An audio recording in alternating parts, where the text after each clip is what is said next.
Bueno, vamos a comenzar una vez sobre cáncer pulmonar, ¿de acuerdo? Bien, quiero que sepan que el cáncer pulmonar no es el cáncer más frecuente con relación, por ejemplo, al cáncer de mama, cáncer de útero, cáncer de próstata, cáncer de estómago. No es el más frecuente, pero es el que más mata y eso lo hace muy importante. Se dice que el cáncer de pulmón viene a ser el cáncer más letal de todos.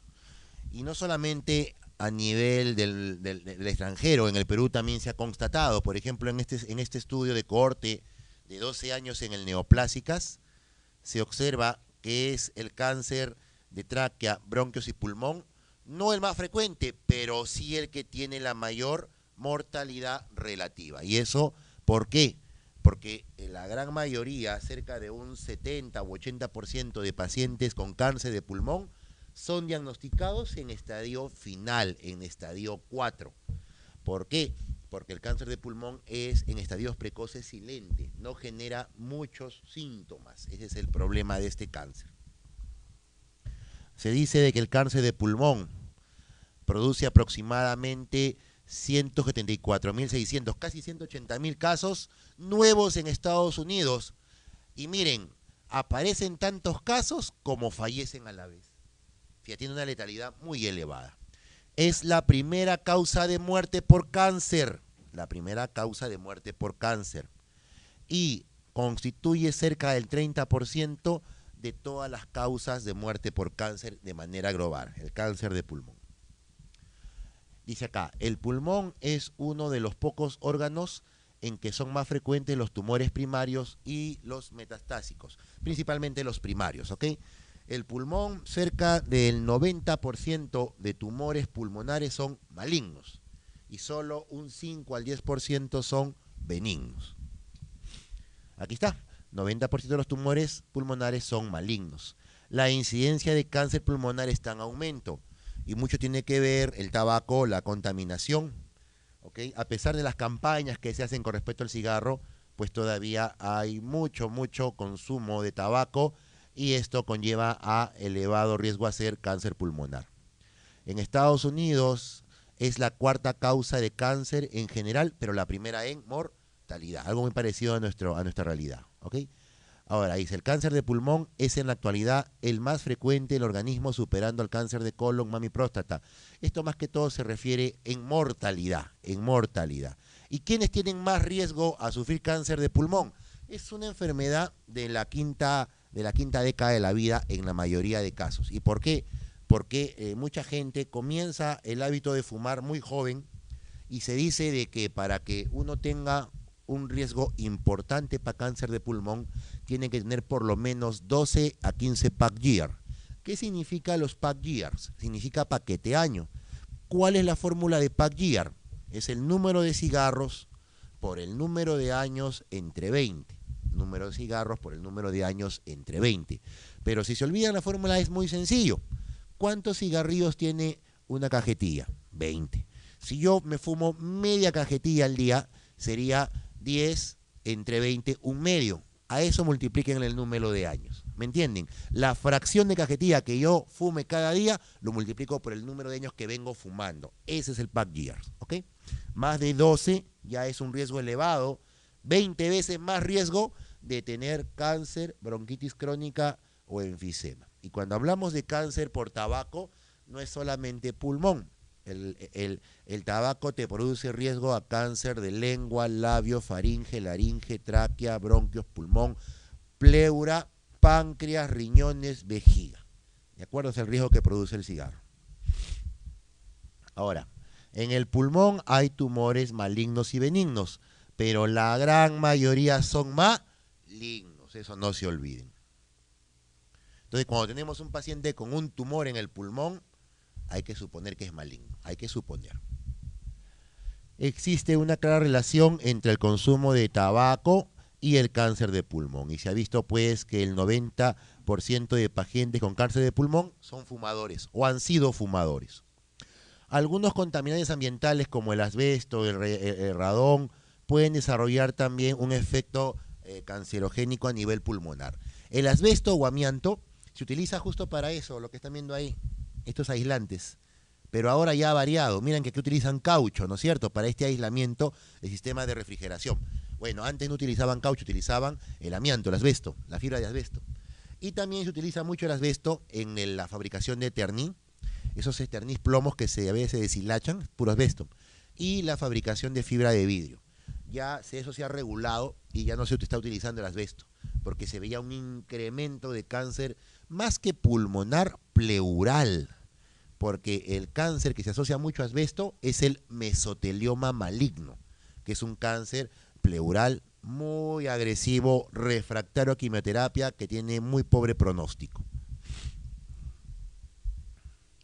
Ahora, el riesgo relativo aumenta más de 10 veces en los fumadores activos y 1.5 en los fumadores pasivos. Hay una clara relación entre riesgo de aparición y tasa de mortalidad de cáncer pulmonar por cigarrillo fumado. Y aquí tenemos el querido cigarrito. Aquí vemos, el cigarrillo tiene dentro de sus componentes volátiles, han identificado más de 200, de los cuales con poder cancerogénico probable 40 y completamente claro una veintena. Y aquí tenemos, ¿no? Por ejemplo, los benzopirenos están ahí a la cabeza, ¿no? La dibenzocridina, la toluidina. Cuando ustedes se fuman un cigarro, están ingresando a su cuerpo no solo nicotina, acetona, formaldehído, fenol, butano. Fíjate, que alguien me diga que esto es nutritivo, que tiene efecto antioxidante, no sé, no le encuentro ningún chiste. Y aquí es lo que se ve, ¿no? El pulmón de un no fumador y de un fumador, ¿de acuerdo? Alquitranoso. Y aquí un pulmón de un no fumador y de aquí de un fumador con cáncer pulmonar, ¿no? Aquí vemos el tumor que se asocia al consumo de tabaco. Bien, ahora, si uno se arrepiente y dice, ya no, ya, el doctor me lavó el cerebro, ya no voy a fumar. Entonces, y quiero volver a tener el mismo riesgo de un no fumador, tienen que pasar por lo menos 15 años a partir de la fecha que dejas de fumar. Entonces, después de 15 años, se dice que tu función pulmonar llega a ser, realmente no llega a ser al 100%, pero al menos se parece en algo al no fumador. Ahora, ustedes me dirán, doctor, pero ¿qué tanta cosa? Mi abuelita nunca fumó, mi abuelita nunca tomó, nunca ni hubo y murió de cáncer de pulmón. Es cierto, hay cáncer de pulmón que no tienen relación con el cigarro. Ese es el adenocarcinoma. El adenocarcinoma es un cáncer pulmonar que no tiene relación directa con el fumar, que tiene más que todo un componente genético hereditario. Están por ahí metidos broncogenes, ¿ok? Pero el adenocarcinoma no es tan frecuente, pues, como el epidermoide, ¿no? Ahora, el tumor adenocarcinomatoso no solamente aparece espontáneamente, también puede aparecer en cicatrices por ejemplo, cicatrices posttuberculosas, cicatrices postneumónicas, en fibrosis pulmonar. Es decir, este tumor puede asentar sobre zonas fibróticas.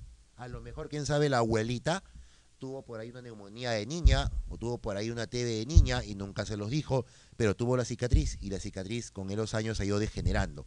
Más aún si es que la abuelita todo el día les cocina, les lava, les plancha, está inhalando gran cantidad de sustancias irritantes pulmonares que pueden desencadenar en cáncer. Esto es importante, más que todo la parte final. Se dice que existen una serie de factores genéticos para desarrollar cáncer o tener una especie de riesgo al cáncer. Se ha visto que personas que tienen esta actividad enzimática hepática, personas que tienen oncogenes y tienen mutaciones a nivel del cromosoma 3 en el brazo P, tienen un riesgo relativo mayor a hacer cáncer pulmonar. Pero lo que sí queda claro en los estudios es que alguno de nosotros puede tener esta mutación, pero ¿de qué depende que desarrolle el cáncer? Que estemos expuestos a factores de riesgo, ¿ok? Bien, la sintomatología del cáncer pulmonar mayormente es subaguda o crónica. El cáncer pulmonar pues, no aparece de un día para otro y las molestias son inespecíficas. Muchas veces los pacientes con cáncer lo primero que presentan es baja de peso y no se dan cuenta por qué. En otros, un dolorcito sordo inespecífico en el tórax que tiende a aumentar con las ventilaciones y que lo tienen ahí, no le hacen mayor problema. Cuando realmente el paciente viene a la emergencia, cuando ya presenta una descompensación. La más frecuente cuando hemoptiza por el cáncer, cuando el dolor es cada vez más intenso y ya se hace insoportable, o cuando asociado al tumor hay problemas de derrame pleural y el paciente viene muy disneico, ¿no? Por ejemplo, la semana antepasada nos llegó el papá de un oficial al hospital naval por disnea y cuando le tomamos la placa vimos un derrame masivo en el pulmón del lado derecho.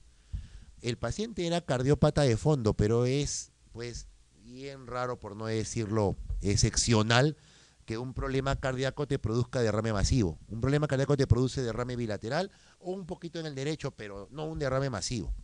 Conversando con el señor, le digo, y señor, ¿y usted fuma o no fuma? Es lo primero que le dije. Sí, doctor, yo fumo 1 o 2 cajetillas diarias desde hace 50 años. Ok, perfecto, señor. Entonces, cuando le dije, le voy a hacer un procedimiento que se llama toracocentesis, lo hicimos y cuando les traje el líquido pleural era contenido hemorrágico, era un líquido hemático.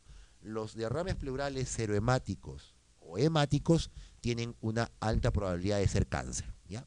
Al final se le hizo el estudio patológico y lo que salió fue un epidermoide metastásico a pleura. El hecho de que haya sido metastásico a pleura, estamos hablando de un cáncer en estadio 4, que es un cáncer inoperable e incurable. ¿Ya? Lo que se hace en esos casos es colocarle un tubo de drenaje para que salgan todos los fluidos, pueda expandir un poco el pulmón y lo que se le hace es una pleurodesis. ¿Qué es una pleurodesis? Se clampa el tubo y se le introduce por el mismo tubo con una jeringa de 20 una sustancia esclerosante. ¿Qué es lo que utilizamos mucho? Utilizamos la oxitetraciclina con lidocaína. Hacemos ahí un coctelito y lo ponemos. ¿Qué más podemos utilizar? Yodopovidona. Yodopovidona se lo aplicamos de frente al tórax, al interior del tórax. En otros casos utilizamos la misma sangre del paciente. Le sacamos sangre y se lo inyectamos de frente. Y otra sustancia que también se utiliza, y ustedes no lo van a creer, es agua con talco. Talco estéril, se manda a esterilizar el talco, se le agrega agua en suero fisiológico, se crea ahí su lechecita y se le manda. La idea es de que todo eso irrite las pleuras y las sinequie, para que no se forme más fluido y no venga otra vez por lo mismo. No le estoy curando el cáncer, ojo, le estoy dando calidad de vida. Su cáncer va a seguir avanzando y finalmente lo va a terminar acabando la vida de este paciente, pero al menos le dimos calidad de vida. Bien, factores de riesgo ya está acá: tabaco, asbesto, aluminio, solventes orgánicos, éter, benzina, guarrás. Las principales manifestaciones son tos, pérdida de peso, dolor torácico, disnea cuando ya hay problema obstructivo o derrame, obstrucción bronquial. No se olviden que los pacientes con neoplasia típicamente silban en un solo pulmón, ¿no? Hay sibilancias unilaterales. La expectoración puede ir aumentando, los cánceres se infectan comúnmente y el otro sería la hemoptisis. El cáncer de pulmón puede permanecer silente por meses y solamente en una quinta parte de los pacientes se le encuentra en estadio localizado, es decir, en un estadio operable. En la gran mayoría, lastimosamente, van al hospital y ya se confirma que está en estadio avanzado. Tanto la clínica como la radiografía de tórax nos van a permitir ubicar la localización del tumor y con ello podemos nosotros dar una idea aproximada de qué tipo de celularidad tiene el tumor. Y escúchenme acá, es una regla muy sencilla. Tengo los pulmones y divido en central y periférico. Central y periférico. Los tumores centrales son los que están cercanos al ilio, ¿ok? Los que encontramos más a nivel central son los carcinomas epidermoides y el oaxel o de células pequeñas. Te repito, a nivel central encontramos más el carcinoma epidermoide o el oaxel, ¿de acuerdo?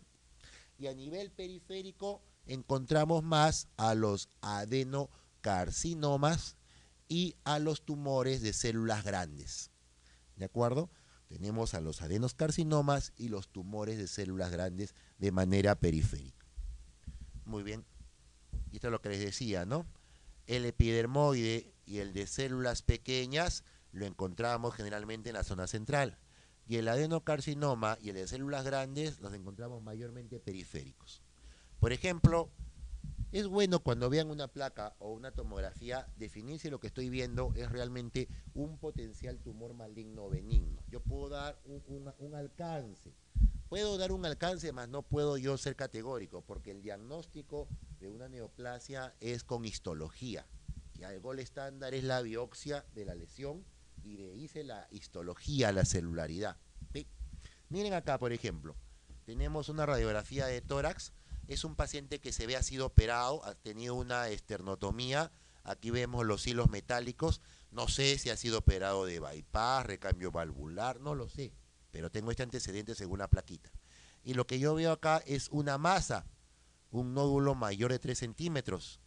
Pero lo que yo veo de esta masa es que es bien circunscrita como trazado de lápiz y tiene una calcificación central. Para eso les voy a dar algunos datos. Cuando una masa o nódulo en la placa o en la tomografía es benigno o es maligno. Comenzamos con lo benigno.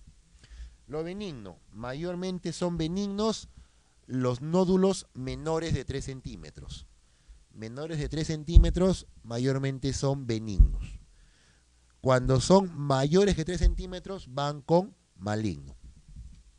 Los tumores que tienen el borde bien definido como trazado de lápiz generalmente son benignos. Los que tienen el borde bien definido como trazado de lápiz generalmente son benignos.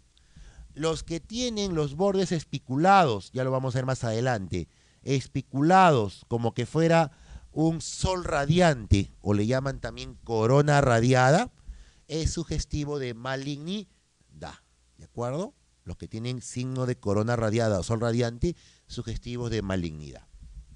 Otro más, los tumores que tienen calcificaciones centrales o calcificación en porcor o palomitas de maíz son generalmente benignos. Benignos. Los que tienen calcificación central y calcificación tipo porcor o palomitas de maíz van con benignos. Los tumores que tienen calcificación extrínseca o calcificación irregular van con malignos. Los tumores que tienen calcificación extrínseca o distribución irregular van con malignos. Seguimos. Los tumores de densidad homogénea, es decir, tú los ves que la densidad es completamente regular, van con benignos. Los tumores de densidad homogénea van con benignos. Los tumores de densidad heterogénea, partes negras, partes blancas, partes grises, eso va con malignidad, ¿de acuerdo? Con maligno. Otro dato más para maligno. Los tumores que tienen umbilicación van con maligno. Y los tumores que tienen retracción hacia la pleura, o sea, se extienden como una especie de bracito, retracción hacia la pleura, van con maligno. Van con maligno. Entonces, esos datos me sirven para yo poder tener una idea de si estamos frente a una neoplasia o a un tumor maligno o benigno como presunción diagnóstica. Bien, ahora, los tumores, ¿por qué matan? Porque crean efecto de masa y comienzan a lesionar vasos, nervios, vías aéreas. Hay un tumor que no mata por efecto de masa, sino mata por metástasis directa a cerebro. Es el tumor o axel o de células pequeñas, uno de los más relacionados a cigarrillo. Ese tumor no requiere ser grande, basta que sea pequeñito, pero pega rápido al cerebro y ahí sí provoca infartos, problemas tronculares y finalmente la muerte. Ahora, cuando el tumor crece, va creciendo, puede provocar que se extienda al mediastino a través de sus ganglios. Las adenopatías van creciendo y van comprimiendo la tráquea, provocando dificultad respiratoria, el esófago provocando disfagia, provocan lesión del nervio laríngeo recurrente, que ustedes recuerden es un nervio que le da la actividad motora a los músculos de las cuerdas vocales. Cuando este laringio recurrente se daña, el paciente presenta disfonía, porque hay parálisis de las cuerdas vocales. Cuando hay disfonía en un paciente que tiene una masa pulmonar, es un signo del mal pronóstico. El otro es que el tumor infiltre el nervio frénico y lo dañe, originando hemiparálisis diafragmáticas o parálisis hemidiafragmática, que es lo mismo. A veces el tumor invade y comprime extrínsecamente la vena cava superior, provocando el síndrome de la vena cava superior. Normalmente el síndrome de vena cava superior ocurre en los tumores apicales derechos. Apicales derechos. Uno de los más frecuentes es el carcinoma o axel, el que invade esta zona. ¿Y cómo te das cuenta que el paciente tiene un carcinoma o axel o un tumor en el ápice derecho? Tú lo desvistes, lo paras frente a ti y vas a ver que el miembro superior derecho está más hinchado que el izquierdo, está más aumentado de volumen. Aparte vas a ver que el hemitórax derecho está más abombado y vas a ver el clásico signo de la cabeza de medusa. Vas a ver ahí una regurgitación venosa bien palpable, bien visible. Entonces estamos frente a un síndrome de vena cava superior. Eso es signo de mal pronóstico. Y el otro es que aparezca el síndrome de Pancoas. Es cuando el tumor ya invade el vértice y se extiende hacia los diferentes tejidos del cuello y del plexo braquial. Y el tumor de Pancoas se caracteriza por lo siguiente. El síndrome de Pancoas o tumor de Pancoas se caracteriza por dolor en el hombro derecho que se irradia al borde cubital del brazo, afectación del plexo simpático cervical, lo que conlleva a síndrome de Claude-Bernard-Horner, caracterizado de miosis, tosis, enostalmos y a veces sanhidrosis ixilaterales. Esto es pregunta típica de examen de residencia, ¿ya? El síndrome de Pancoas. Cuando tenemos un síndrome de Pancoas asociado a un tumor, se llama tumor de Pancoas, ¿de acuerdo?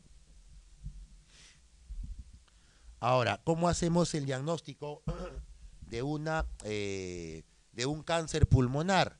Para eso tenemos unas diferentes estrategias diagnósticas. Primero, las manifestaciones clínicas que ya hemos visto, ¿no es cierto? Aquí entra también los factores de riesgos para cáncer. Después vienen los estudios imagenológicos. En pulmón, a la cabeza, la radiografía de tórax, seguida por la tomografía de tórax, la TEM de tórax, el PEC de tórax. ¿Qué es el PEC? Es la tomografía de emisión de positrones. Ya la vamos a ver, es una prueba funcional en donde el paciente toma una sustancia metabólica marcada, creo que es la 6-desoxiglucosa, lo toma marcado, es un radioisótopo, y después le hace un scan y se ve si el tumor capta o no capta este marcador. Si es que lo capta, me dice que hay una actividad metabólica normal típico de los cánceres, ¿no? Se llama el PEC. Bien. Ahora, resonancia magnética nuclear en tórax para ver mediastino, no se olviden. El mediastino se ve mejor con resonancia magnética de tórax. La tomografía no nos ayuda mucho. Otra pruebita muy sencilla, no invasiva, es la citología de esputo, ¿no? Estimular al paciente a que expectore, si no se le nebuliza, se le induce el esputo y se manda esa muestra a patología. A veces chapamos la celularidad ahí, pero realmente su posibilidad de que salga el diagnóstico es de un 30%. Si no conseguimos ahí la celularidad, tendremos que hacer métodos invasivos. El más frecuentemente usado es la broncofibroscopía. Hacemos lavados, cepillados y biopsias, pero no las hacemos a ciegas. Lo que hacemos es llevar al paciente a la unidad de fluoroscopía. El paciente se echa en la camilla y se le pasa el fluoroscopio. El fluoroscopio también se le llama radioscopio. Y para que Gastrón entienda que estoy hablando, es cuando hacen las coronariografías, no aplican el contraste y se ve un televisorcito en vivo, igualito es. Se ve el pulmón, se ve la masa y yo voy colocando el broncofibro y ubicando en el monitor. Si mi pinza está a nivel de la masa y ahí hago la biopsia. Lógicamente yo estoy con un mandilón de plomo por la radiación. Si es que no consigo yo obtener muestras por broncofibro, tendré que pensar en hacer ya biopsias quirúrgicas y eso lo maneja el cirujano de tórax, no el neumólogo. Hay videotoracoscopías, hay mini toracotomías, hay toracotomías estándares para llegar y hacer biopsia pulmonar. Una vez que yo ya he tenido la celularidad, hay que hacer el estadiaje. Hay que ver si es que el tumor es un tumor localizado, un tumor que ha impregnado en tejidos vecinos o a distancia, si ha tomado ganglios o no. Ya vamos a ver los estadiajes. Y finalmente, según el estadiaje, se decidirá el tratamiento quirúrgico médico y el pronóstico. Veamos algunas imágenes en cáncer pulmonar. No quiero que lean abajo, vean la imagen, ¿ok? Y si ustedes están viendo en esta imagen, hay un nódulo estrellado, espiculado, signo de sol radiante. Y aparte de eso vemos que hace tracciones o se prolonga hacia las pleuras. Por lo tanto, esta tumoración será benigna o tiende más a ser maligna. Maligna, ¿ok? Y lo que se ve aquí es que se trataba de un carcinoma pulmonar y lo típico es los bordes espiculados. Aquí tenemos otra imagen donde vemos una lesión de bordes irregulares, tiene una umbilicación grande. A esto se le llama el signo de cola de cometa, ¿no? Este signo se ve cuando está ingresando acá el paquete vascular del tumor. Y aquí vemos las retracciones, que en otro corte se ven más evidentes. Y más aún se ve como que hubiera una zona necrótica más interna. Estos son signos de malignidad. Y esto también se trató de un carcinoma bronquiolo-alveolar. Aquí tenemos otro tumor que miren ustedes cómo está infiltrando la pared torácica, la está invadiendo de bordes irregulares y que ha hecho un nivel hidroaéreo. Probablemente esta lesión sea maligna. ¿Y por qué digo eso? Porque infiltra, es irregular y porque ha necrosado y ha vaciado contenido. Los tumores malignos tienen esa característica de crecer desordenadamente y la zona céntrica del tumor no recibe buen flujo sanguíneo, se necrosa, se licúa y es evacuada con la expectoración. ¿De acuerdo? Aquí tenemos, y eso también trató de un carcinoma pulmonar cavitado.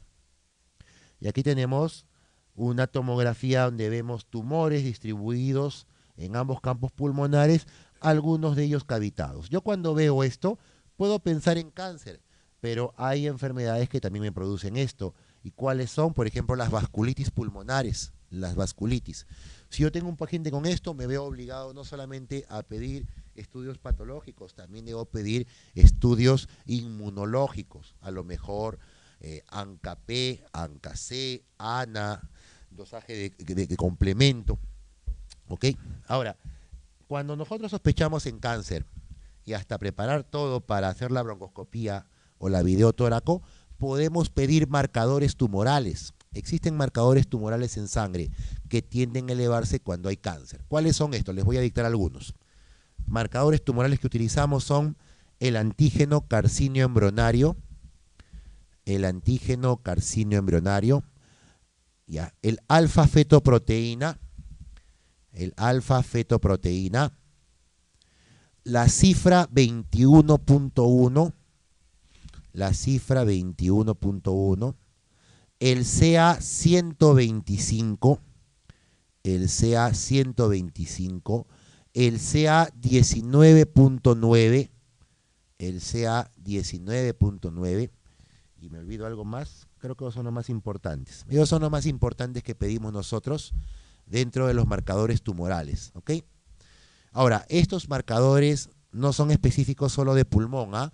También se elevan en cáncer hepático, en cáncer gástrico, en cáncer pancreático y en cáncer de ovario, pero me sirven para poder ir buscando un diagnóstico claro.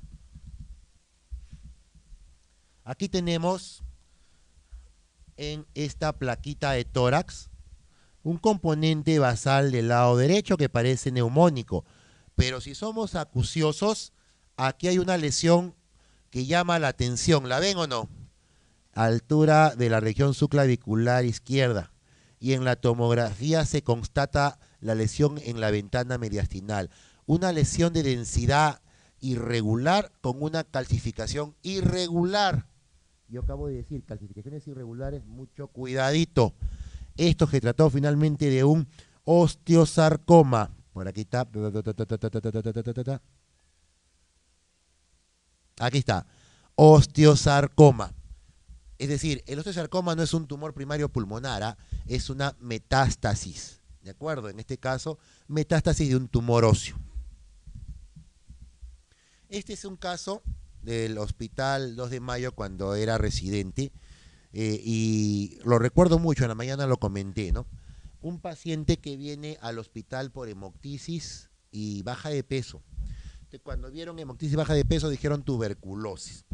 Cuando le tomaron la placa en emergencia nos mandaron llamar porque les llamó la atención esta imagen que tenía. Unas lesiones hiperdensas, digamos así, radiopacas, porque hiperdenso es para lo que sería TAC, aquí estamos hablando de radiología, es radiopaco. Tenemos aquí imágenes radiopacas iliares, paracardíacas, distribuidas en parches. Nos llamó la atención. Bueno, le pedimos la tomografía. Le pedimos la tomografía y nos dimos cuenta que estas manchas realmente eran tumores, tumoraciones en ambos campos pulmonares. Bueno, antes de hacer algún procedimiento invasivo, hicimos todo el screening, ¿no? Para ver factores de riesgo. Y la verdad que él nos negó de todo, cigarro, solventes, no encontrábamos causa. Bueno, pensamos que puede ser un adeno, pero nos llamó la atención de que había un componente central. Ya diablo, ¿no? Adeno, estábamos cabezones. Ya nos estábamos dedicando a hacer la broncofibroscopía.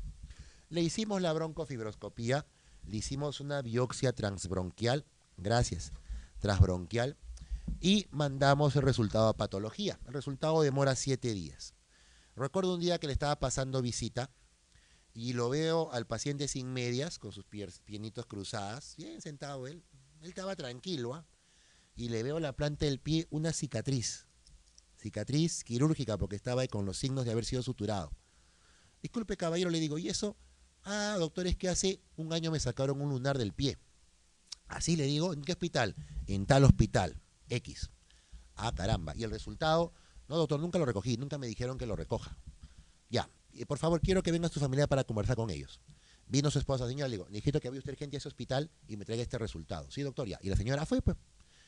Al día siguiente me trae el resultado, melanoma maligno. Pucha máquina. Esperando con ansias el resultado de la broncofibro y llega melanoma maligno. ¿Qué había pasado? A este señor le habían extirpado un lunar acral en la planta del pie y me imagino que se lo dijeron o no, tienes que ver el resultado y él pues se mandó mudar. Y él ha venido no por eso, sino vino por el problema pulmonar. Lógicamente los melanomas malignos metastásicos son de un pésimo pronóstico, son muy quimiorrefractarios. Es muy probable que este caballero haya fallecido, ¿no? Estamos hablando del año 2006. Ahora, cuando tenemos un tumor, ya sea un tumor pulmonar o extrapulmonar, pedimos en una de estas pruebas que se llama el PET scan. El PET scan es lo que les decía, el paciente ingiere una sustancia marcada, ¿ya? Esta sustancia normalmente es captada por células que tienen un metabolismo completamente aberrante. Y aquí podemos ver en esta PET scan cómo es que se han formado 3 manchas que captan mucho esta sustancia marcada, esta sustancia radioactiva, y esto es muy sugestivo de un cáncer pulmonar. ¿Qué valor tiene este PET scan? Por ejemplo, no es muy dificultoso que venga un paciente con un reverendo tumor en el pecho y tú le llegues al diagnóstico con biopsias, con broncofibro. O sea, no constituye un reto muy importante, ¿no? Se logra. El reto es cuando viene el paciente, porque un día lo iban a operar de la vesícula, le tomaron una placa y encontraron un nodulito y lo mandan a neumólogo. El neumólogo viene, doctor, he venido porque me han operado de la vesícula y me he encontrado esta mancha en el pulmón. Y yo veo el nodulito y es un nodulito pequeñito que ni siquiera es calcificado, porque si es calcificado digo es un granuloma, ¿no es cierto? O un perdigonazo, pero no es un nodulito de densidad de tejido blando. Ya, una tomografía. Y el nodulito es pequeñito y para colmo periférico. Cuando son periféricos por broncofibro no van a llegar. Y cuando son chiquititos, con biopsia por punción transtorácica es bien bravo. ¿Qué hago? ¿Qué hago? Entonces lo que hacemos nosotros, le mandamos una PET scan. ¿De acuerdo? Le mandamos una PET scan y vemos. Si nosotros vemos que ese nodulito no capta el marcador, me da tranquilidad y le puedo hacer un seguimiento. Ya en medio año venga para seguir evaluándolo. Pero si el nodulito me capta este marcador, yo tengo que derivarlo a cirugía de tórax. Ese paciente tiene que ser operado. ¿Me entienden? Para extirpar el nodulito y hacer la patología. A lo mejor le hacen la lobectomía y lo están salvando, lo están curando. Lo otro es pedir resonancias, sobre todo para ver patología mediastinal, ¿ok? No se olviden eso. Bien, vamos a ver la clasificación del cáncer de pulmón. Existen más o menos 7 tipos de cáncer de pulmón, pero de los 7, 4 son los más importantes. Comenzamos. Tenemos el grupo de los carcinomas epidermoides. estos carcinomas epidermoides están relacionados a humo de tabaco y su forma más importante es el escamoso queratinizante. Dependen de la mucosa bronquial. El adenocarcinoma es el otro gran grupo de cánceres de pulmón. Tenemos los subtipos acinoso, papilar, mucinoso y bronquiolo-alveolar, ¿no? Mayormente los adenoscarcinomas acinoso, papilar y mucinoso aparecen en bronquios y el bronquiolo-alveolar aparece en bronquiolos. Después tenemos el grupo de los carcinomas de células grandes, también llamados no diferenciados. Tenemos el carcinoma de células claras y el carcinoma de células gigantes. Como número 4, el carcinoma de células pequeñas con sus dos subtipos, el de células de avena o axel y el intermedio. Estos también se relacionan con humo de tabaco. Después tenemos otros como los carcinomas adenoescamosos, los carcinoides, ¿recuerdan o no? Tumores que derivan de células de tipo APUC. Tenemos carcinomas raros, ya estos son raros, de glándulas salivales. Ustedes saben que puede haber tejido ectópico, ¿no es cierto? Y puede haber tejido ectópico salival en el pulmón. Blastomas, sarcomas y los mesoteliomas no son netamente de pulmón. Los mesoteliomas son de pleura, Y hay dos tipos, el mesotelioma fibroso, que es benigno, y el mesotelioma maligno, que lastimosamente tiene un pronóstico muy, muy pobre. Son quimioresistentes y cuando tú los diagnosticas ya están en estadio avanzado, ya infiltraron pulmón, infiltraron otros órganos.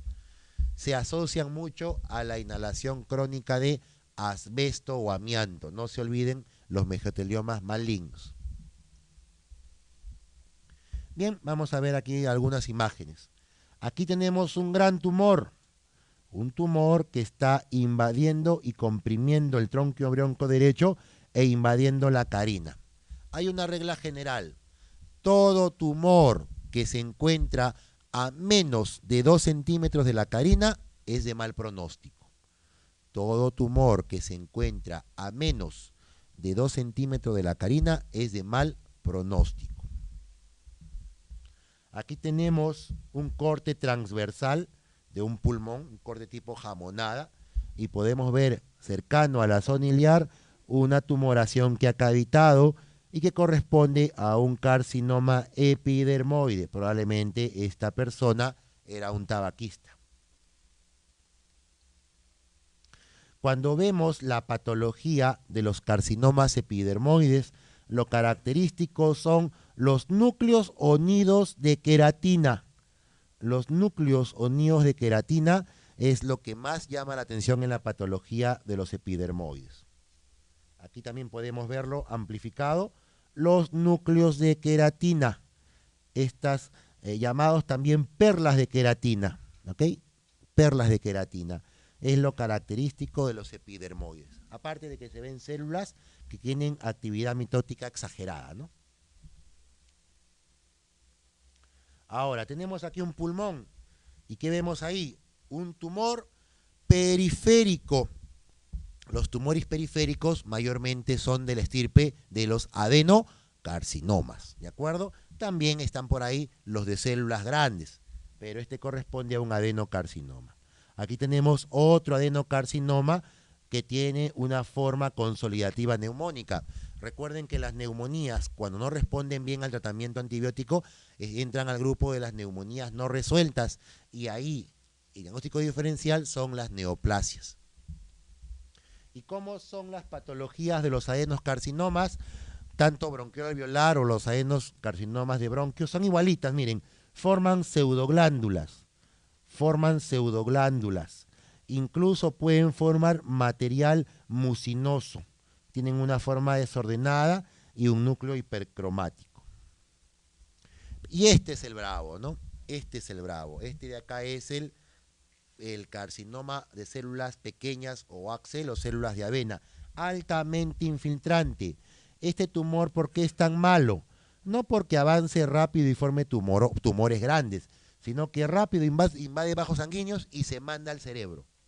Por eso que a los pacientes que se diagnostica OAXEL, dentro de la estrategia terapéutica, se recomienda hacer radioterapia craneal profiláctica, porque ya seguramente han ido pegando a nivel encefálico.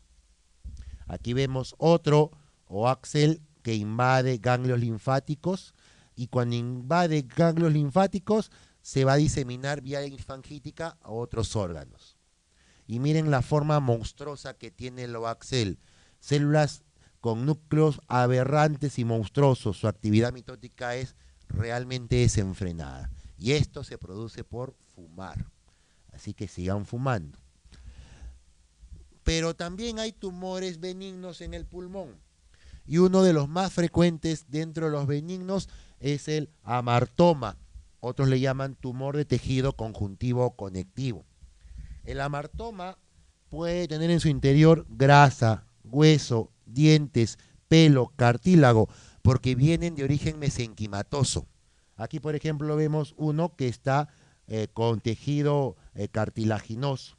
Y estos amartomas se pueden calcificar de manera que asemejan un porcor, ¿no? La calcificación en palomita de maíz, que es un criterio de benignidad. A veces los pulmones son presa fácil de metástasis de otros órganos, órganos que van a mandar sus cánceres a nivel pulmonar. Y aquí vemos dos especímenes con una serie de tumores difusos que vienen a darnos el famoso cáncer metastásico pulmonar. Y aquí vemos otro tipo de metástasis. Si aquí vimos una metástasis donde vemos nódulos salpicados, probablemente una metástasis hematógena, aquí vemos un patrón miliar. Esto es lo típico de las metástasis por vía linfática o linfangíticas. Este casito sí lo conocí, un muchacho de 33 años que vino porque presentó baja de peso, dolor torácico y hemoptisis leve. Le pedimos la radiografía y había un patrón miliar. Pensamos en TB. Le pedimos la tomografía, encontramos un patrón miliar y en un corte más abajo que no he traído había una lesión tumoral. Ah, caracho.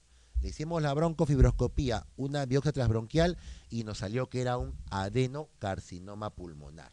El chico nunca había fumado y ahí está, pues el adenocarcinoma puede aparecer en gente que nunca ha fumado.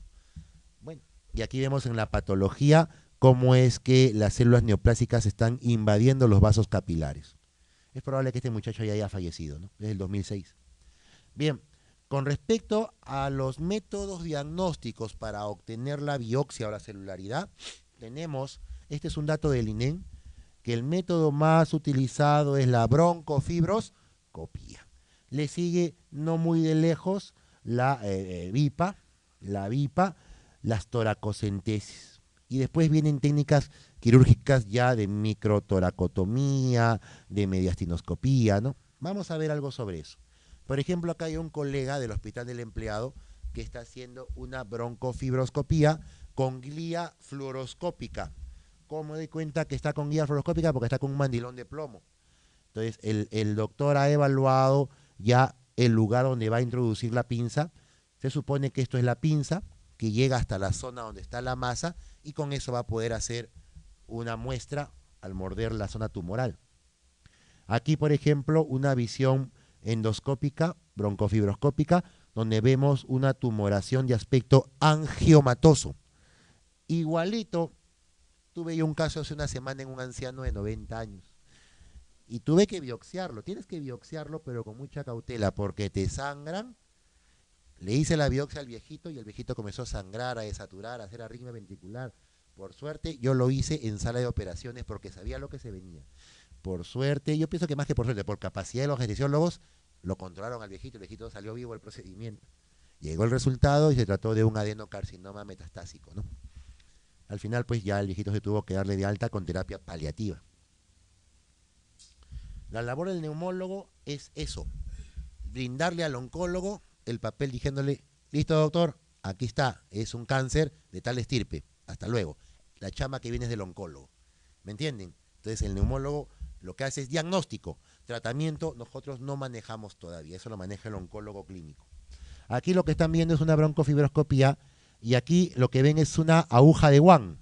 Es otro tipo de pinza que cuando tú la pegas a alguna de las carinas o a un tumor y le pides al asistente que abra la pinza, sale una aguja que traspasa la tráquea o el bronquio y después la asistente coge una jeringa y hace vacío varias veces para que se pueda aspirar el contenido tumoral y eso mandarlo al laboratorio o a patología. Miren, aquí por ejemplo el colega ya hizo la biopsia y está haciendo los extendidos de biopsia en las láminas y de seguro, ¿aquí la ven o no la ven? Aquí se ve la pieza de biopsia que se ha tomado. Lo que pasa es que esta es la pinza de biopsia y lo que está aquí señalando es el cepillado. No solamente tú hincas y arrancas un poco de tejido, metes un cepillo y también raspas y eso también lo mandas para hacer frotices de paca. Aquí tenemos al doctor Jauregui, es un maestro neumólogo del Rebagliati, de este hospital. Este hospital tiene muy buen staff neumológico, tiene muy buen staff neumológico. Y aquí el doctor Jauregui está viendo la aguja con la cual va a hacer una VIPA. Una VIPA es una biopsia, punción, aspiración transtorácica. Eso no se hace a ciegas, también se hace con guía fluoroscópica. Después vemos al doctor que ya hizo anestesia local, ya se ubicó en el espacio, ya hizo su barrido fluoroscópico, ya hizo su marcación y lo que está introduciendo acá es la aguja. Si ustedes se dieron cuenta, no era una aguja 21, era una aguja de PL, ¿de acuerdo? Número 16. Si ahí esa aguja tiene que ser grande porque ya no vamos a hincar la pleura, sino el pulmón. Y aquí pueden ver en la tomografía el tumor. ¿Lo ven o no lo ven? Ahí se ve el tumorcito en la cual ya van a entrarle, ¿no? Una vez que han ingresado, lo que hace el colega es hacer vacío para favorecer que entre la mayor cantidad de tejido tumoral. Y una vez que ha hecho eso, hace el extendido respectivo en las láminas e introduce las láminas en alcohol absoluto y los manda a patología, ¿de acuerdo? Esa es la VIPA.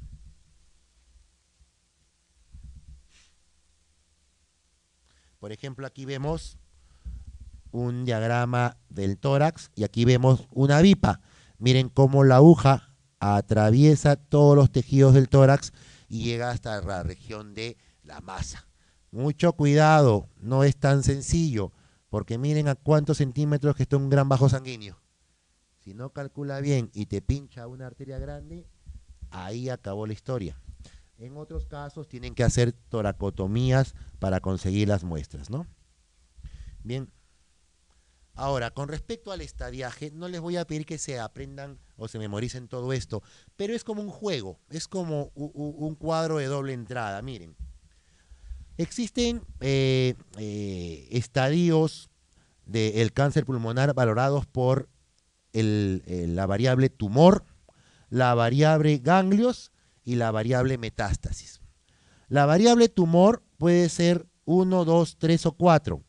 La 1 es cuando el tumor mide menos de 2 centímetros. Si nosotros llevamos para arriba este valor y lo cruzamos con N0, que significa que no hay tomado ningún ganglio, está en estadio 1A. Si el tumor mide de 2 a 3 centímetros y no ha tomado ganglios, sigue en estadio 1A. Pero si el tumor mide esto y ha tomado ganglios ipsilaterales, pasa a 2A. ¿Se dan cuenta o no? Si el tumor ha tomado ganglios mediastinales e ipsilaterales, pasa a 3A. Si el tumor ha tomado ganglios ipsi, mediastinales y contralaterales, pasa a 3B. ¿Se dan cuenta o no cómo es el juego? Igual acá, por ejemplo, tengo un tumor más de 7 centímetros. Si no ha tomado ganglios, ya de por sí es un 2B. Pero si ha tomado ganglios ipsilaterales, es un estadio 3A. Si ha tomado ipsi-mediastinales, es 3A. Si ha tomado contralaterales, es 3B. Y así se puede ir jugando. Finalmente, esto sí es más sencillo. Si es M0 y no ha dado metástasis, puede ser estadio 1, 2 o 3. Pero si ha tomado algún tipo de metástasis extrapulmonar, pleura, corazón, hígado, qué sé yo, eso es 4, independientemente que el tumor sea chiquito. ¿Me hago entender? Y aquí se ve lo mismo, ¿no? Los diferentes tamaños de tumores, el haber tomado ganglios ipsilaterales al tumores, ganglios ipsi o mediastinales, ipsi-mediastinales o contralaterales. ¿Me hago entender? Todo esto a la larga genera lo que está acá. Genera los estadiajes de cáncer de pulmón. Tenemos el carcinoma oculto. Carcinoma oculto es cuando el paciente se le pide un esputo y el pack de esputo sale positivo. Le pides tomografía, le pides radiografía y no hay nada. ¿Qué pasó? ¿Dónde está el cáncer? Bueno, hay que ver si es un cáncer endobronquial o a lo mejor es un falso positivo, pero es bien raro que un laboratorista o un patólogo te dé un falso positivo de una neoplasia. Entra al grupo de los cánceres ocultos. Ahí que se hace gammagrafías y PET scan, ¿de acuerdo? Siguiente, la etapa 0 es carcinoma in situ. Es cuando el tumor todavía se encuentra a nivel mucoso. Es muy difícil de diagnosticar. Una forma es con la denominada terapia fotodinámica. ¿Cómo es eso? Es compleja. Al paciente se le da de beber un líquido con una sustancia especial fluorescente. Se lo toma. Y el paciente las siguientes 12 horas tiene que estar encerrado en un cuarto completamente a oscuras. Porque si sale a la calle se va a comenzar a pigmentar, se va a oscurecer su piel. Después de las 12 horas se le hace una broncoscopía al paciente, pero la luz de la fuente tiene que ser una luz que tenga un color verde, ¿me entienden? En filtro verde. Y cuando tú ves por dentro manchas rojas con ese color verde, es que estamos con un carcinoma in situ, ¿me entienden? ¿Ya? Ahora, eso no se hace mucho, ¿eh? Es muy complejo. El otro es, es el estadio 1. Miren el estadio 1. Hay 1A y 1B, ¿ya? 1A cuando es tumor en T1 y B tumor en T2, pero no han tomado ni ganglios ni han metastasiado. Etapa 2, hay 2A y 2B. Es tumor 1 con ganglios ICSI sin metástasis. Tumor 2, recuerden que el 1, el 2 es el tamaño del tumor, recuerdan, ¿no? 2A3, 3A5, 5A7. Metástasis no hay. 3, hay 3A y 3B. Lo interesante para no marearlos es que no hay nada de metástasis. Los variables, los tumores pueden ser de diferente tamaño, pueden ser hasta de 7 centímetros, pueden estar tomados ganglios, pero no hay metástasis.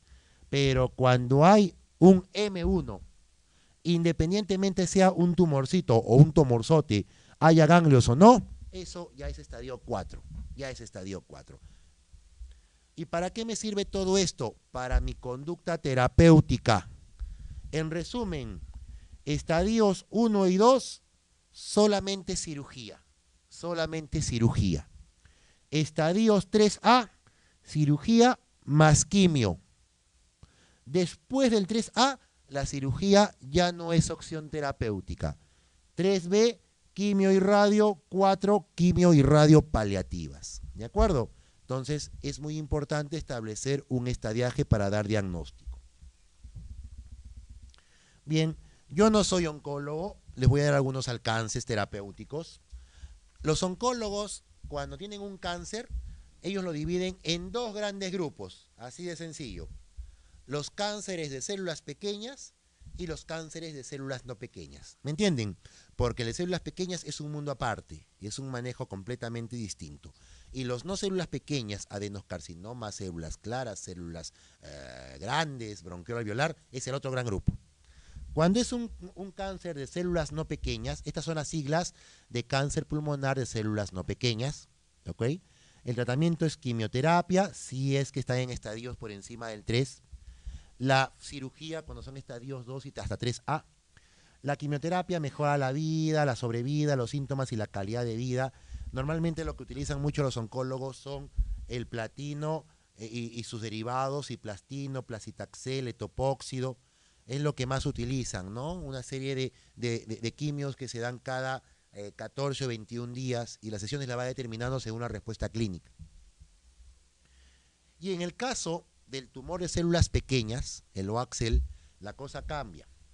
Aquí hay que ver, si es un ovulito solitario, hay que valorar hacer una cirugía, pero una cirugía radical, que va hasta la neumonectomía. Después, dar quimioterapia postquirúrgica, aparte de radioterapia. Si es que no se puede hacer invasión, no queda otra más que dar quimio y radio sin quimioterapia. Se dan regímenes con etoposide, ciplastino, obicristina, doxorubicina y ciclofosfamida. Y algo muy interesante, la radio y la quimio no solamente es a nivel pulmonar, sino que también se da radiación craneal profiláctica. porque el cáncer de células pequeñas pega mucho a cerebro. Cuando ya hay enfermedad extensiva, se da quimioterapia paliativa según decisión del oncólogo. Etopoxia, ciplastino, irinotecan, placitaxel, dependiendo pues si es que el paciente se le puede ofrecer algo, ¿no? Cuando ya son estadios terminales, generalmente solamente es morfina. Por lo tanto, el pronóstico del cáncer de pulmón no es muy alentador, como hemos visto en toda esta clase. El carcinoma de pulmón representa la primera causa de muerte por cáncer.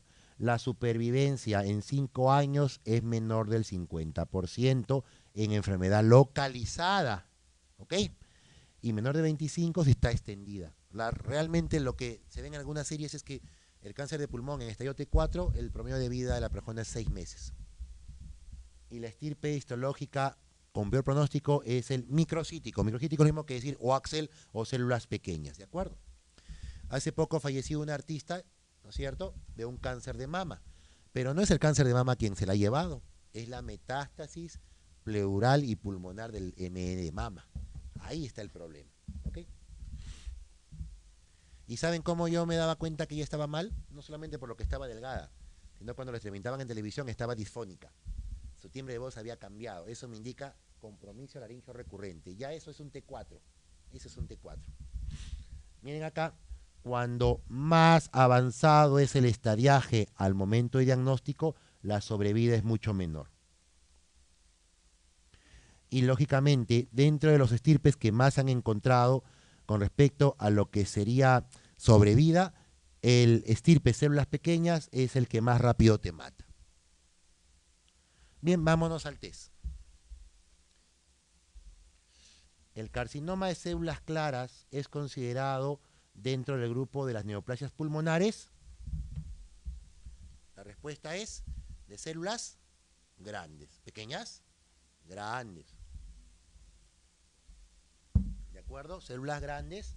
Acuérdense lo que les dije. Hay células grandes y células pequeñas como dos grandes grupos. El axel y todo el resto. Aquí sería células grandes. ¿Lo vieron o no? ¿No está en la diapo? ¿Y qué dice acá? Carcinoma de células claras es considerado dentro del grupo de las neoplasias pulmonares. ¿No está qué? No está. Ahí dice qué cosa. No está las dos preguntas del test, eso es cierto. Yo las acabo de agregar hoy en la mañanita. ¿Ya? Listo. Son característicos del síndrome de Pancoas, excepto. Piensan mucho, no piensen mucho. La letra D. El tumor de Pancoas son apicales, no pueden ser basales. El resto sí, pues dolor, Clauber-Horner o Axel, se pueden acompañar, ¿no? Y los créditos, claro, por el síndrome de Clauber-Horner, la anhidrosis, ¿no? Muy bien, hasta acá se entendió. Seguimos. Acá hay uno más. Un tumor pulmonar en estadio 3B. ¿Cuál sería el tratamiento del 3B? Quimio y radioterapia. La letra E. Perfecto.